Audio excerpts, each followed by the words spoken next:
In this video, I'm going to give you 4 simplified steps to overcoming IBS and SIBO, small intestinal bacterial overgrowth. These are the same steps that I took to overcome my IBS and SIBO. Hopefully this is going to be helpful.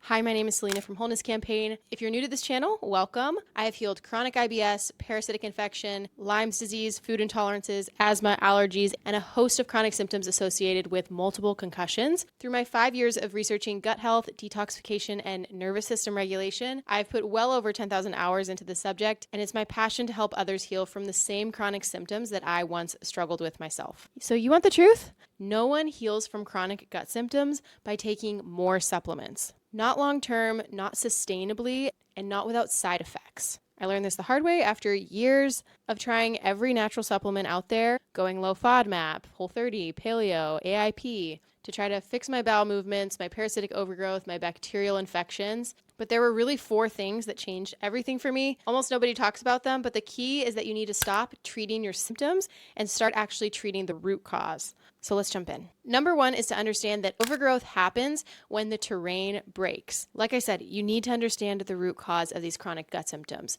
SIBO is not the villain, it's actually just a symptom. And ideally, it's a signal to your body of what to do next. There are 4 reasons that your bacterial terrain, or your microbiome, in other words, would be compromised. And it is first, stomach acid. Second, sluggish bile. Third is stress. And 4th is toxin overload. We're going to go into toxin overload a little bit deeper in a minute, but you have to understand that all of these open the door to opportunistic bugs. So the solution isn't to kill all of the bad bacteria, even though it's a very tempting thing because when pathogens are overgrowing and they're outnumbering the beneficial ones, it makes sense in our minds to just kill them off. You need to rebuild your internal ecosystem so that the right microbes thrive and the wrong ones can't stick around. If you go ahead and just kill the bad stuff, one of 2 things is going to happen. The first is that you're going to kill good bacteria too, which can leave your immune system much more compromised to pathogens and threats. The second is that you kill the bad bacteria so fast that they end up releasing all that they're holding on to, the toxins, the chemicals, the toxic gases, the heavy metals, and those things flood your system and it makes your symptoms worse, it causes more inflammation, and it can actually cause regression in illness. Let me know in the comments if you've ever experienced taking herbs, antimicrobials, antifungals, antibiotics, and gotten a really intense detox reaction where your symptoms just got so much worse. I'd love to hear them. I personally went through something like this really recently when I introduced something really beneficial and it was way too fast, way too overloaded for my body to handle. And I'm not joking, you guys. I was out, couldn't walk for a week because my joints were in so much pain. This is a signal that I went too fast, which I'm definitely aware of can happen, but even with my own self, it can be tricky to know at times. You need to gently alter the microbiome of the gut so that these pathogens don't want to be there. Like, what if you could change the terrain of the microbiome so much so that pathogens didn't want to be there, that they just left on their own without being pushed out or shoved out by herbs? This is the foundation for real healing. Number 2 is to use food to send the right signals. I am not here to sell you on the latest supplement trend. You need to use food. I'm going to say it louder for the people in the back. You need to use food. And I'm not just talking about cleaning up your diet. I'm not talking about making sure that everything you consume is perfect without any toxins, that it's all like third-party tested, organic, digestion-friendly, all of that. I did all of this, you guys, and I could not get rid of my symptoms. Maybe this is where you're at. Maybe you're also experiencing this where you've cleaned up your diet so perfectly that it's confusing why you still get symptoms. What you need is the right foods that send these signals to the pathogens that they are not needed anymore, that they don't need to be there. We need food that actually is doing the work that the pathogens are trying to do so that they don't have to do the work anymore and they can just leave. Parasites will actually eat up toxins, but there are strains of beneficial bacteria that do the same thing. They can help you to chelate heavy metals, for example, in the body. So if we got more of that strain in your gut microbiome, maybe this pathogen wouldn't feel as much of a need to be there, because the job is already being taken care of. I'm going to talk more about this in the next one, but I actually just made a free food as medicine masterclass that I will have linked in the description for anyone who is interested. It takes you through the right foods that target this microbiome rebalancing work that we need to do in order to get rid of these IBS and SIBO symptoms. Because these symptoms, this diarrhea, constipation, reflux, bloating, gas, all of it, they need certain foods added into your gut microbiome to resolve the symptoms in the long run. We're not trying to just remove foods that cause harm. That's like step one in the process, but that's not even that hard. What you actually need to do is add in the foods. I'm going to list 3 of them here. So you're resolving the root cause of the symptoms so they go away in the long run. The first one is meat stock. Meat stock basically communicates to your gut lining that it is safe to repair. It has all the amino acids necessary for healing. It is so important. I have a great recipe up here on my YouTube channel. I'll have it linked above, but meat stock is about repair.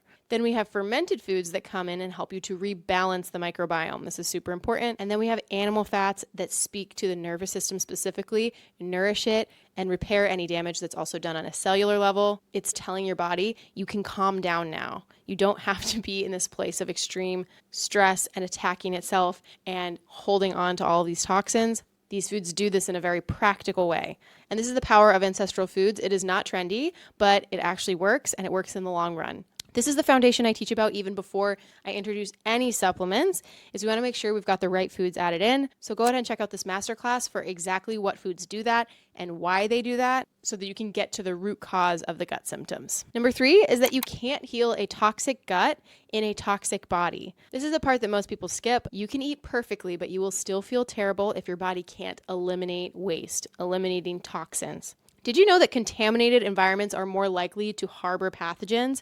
They found that there was a high heavy metal count in that water. There had been contamination to that specific body of water, and it was causing this specific species of parasite to overgrow, actually in order to compensate for the contamination. This is exactly what happens to your body when you have a high toxic load, which is nearly impossible to avoid in today's modern chemical-ridden society. The pathogens that are typically already there in a balanced ecosystem will grow completely out of balance. They will grow in order to consume the toxins and make sure that your most important organs stay safe. This is actually the work of pathogenic bacteria. They act as the cleanup crew.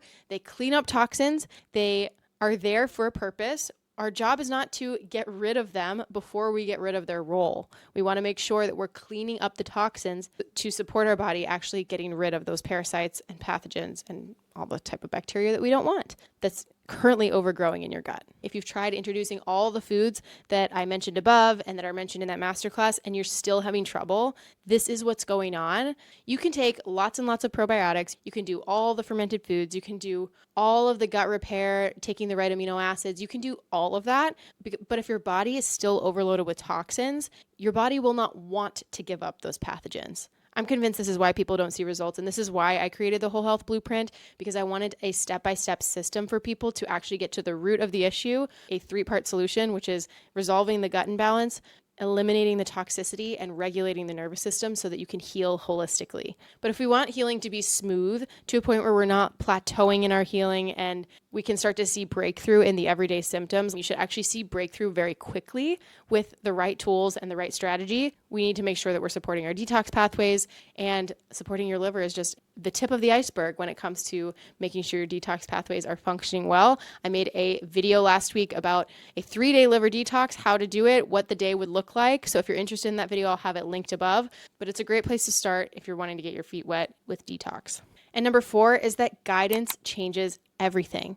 Here's what I see every day. I see women doing everything right and still not getting better. I feel like it's typically the women, not because they're doing too little, but because they're doing too much without the right roadmap. You weren't meant to figure this all out by yourself. You need the right strategy, the right sequence, and the right support to really see results. You're going to need support troubleshooting reactions. You need to know what to expect when you increase this amount, when to increase, when to decrease, how much should you actually be having at different stages, and how to make them properly so that you heal the fastest. And with detoxification, first of all, there are a million different detox strategies out there on the internet right now. Many of them I really encourage you not to subscribe to, but you need to know which substances to use, how much to use in the beginning, how to know when you should increase, how to know when you should decrease, what symptoms are normal, which ones are not normal. You need people. So whether it's me or somebody else, you need to get somebody in your corner who knows this stuff and can actually help you troubleshoot, who is taking a root cause approach.